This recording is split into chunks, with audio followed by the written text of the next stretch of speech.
नमस्कार, मी वैशाली मधुर रुपयाच्या रेसिपीमध्ये तुमचं मनपूर्वक स्वागत। आज मी तुम्हाला साबुदाण्याची खिचडी कशी बनवायची ते सांगणार आहे। तर साबुदाण्याची खिचडी बऱ्याच जणांची खूप चिकट वगैरे होते, पण इथे मी तुम्हाला मस्त अशी मऊ लुसलुशीत ही साबुदाण्याची खिचडी कशी बनवता येईल ते सांगणार आहे।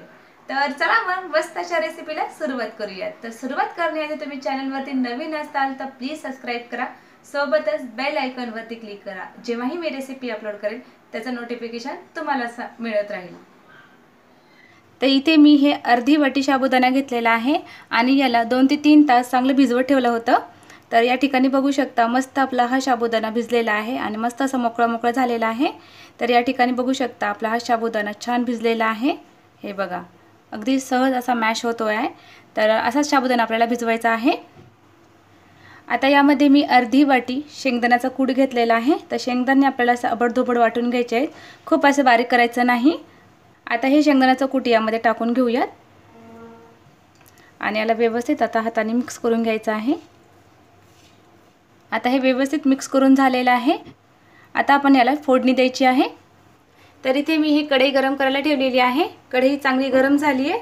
यामध्ये आपण 1.5 पळी तेल घालूयात।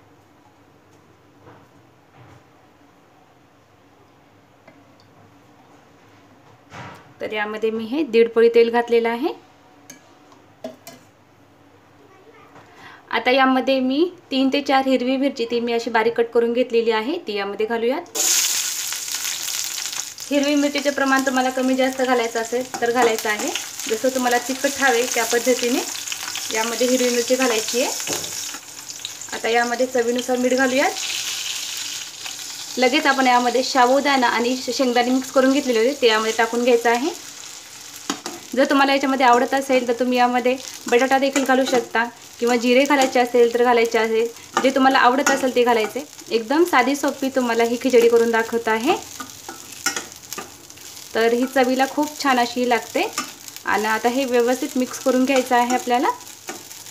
जर तुम्ही उपासाला जिरे किंवा कोथिंबीर खाता असतील तर तेही तुम्ही टाकू शकता, पण इथे मी काही टाकलेलं नाहीये। मी ही साधी सोपी ही खिचडी करून दाखवते तुम्हाला। अगदी अशी मोकळी सूत अशी ही आपली साबुदाणा खिचडी बनवून तयार होती। आता हे व्यवस्थित मिक्स करून झालेलं आहे। आता इथे गॅस लो फ्लेमच ठेवायचा आहे। आता यावर एक झाकण लावून आपल्याला हा साबुदाणा 2 ते 3 मिनिट चांगलं शिजवून घ्यायचा आहे।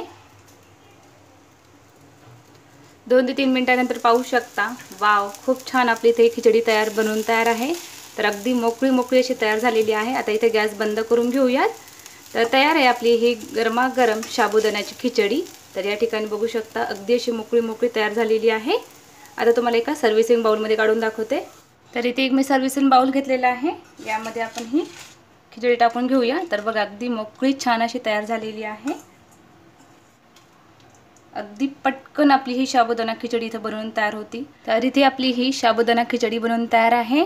तर अगदी छान अशी मोकळी तयार झालेली आहे, अगदी चिकट वगैरे झालेली नाही। तर हे तुम्ही या उपासाला ही खिचडी करून बघा, तुम्हाला ती नक्कीच आवडेल। तर इथे बघा मस्त आपली इथे खिचडी बनवून तयार आहे। तर बघा अगदी छान असा मऊ लुसलुशीत आपला इथं हा साबुदाण्याची खिचडी बनवून तयार झालेली आहे। तर या पद्धतीने तुम्ही ही साबुदाण्याची खिचडी करून बघा, तुमची साबुदाण्याची खिचडी नेहमी अशीच होईल आणि मस्त अशी मऊ लुसलुशीत होईल। तर ही रेसिपी तुम्हाला कशी वाटली मला कमेंट बॉक्समध्ये नक्की कळवा। जर हा व्हिडिओ तुम्हाला आवडल्यास लाईक करा, शेअर करा आणि सबस्क्राइब करायला विसरू नका। लवकरच भेटू अशा एक छान रेसिपी बरोबर। तर हा व्हिडिओ तुम्ही शेवटपर्यंत पाहिल्याबद्दल धन्यवाद।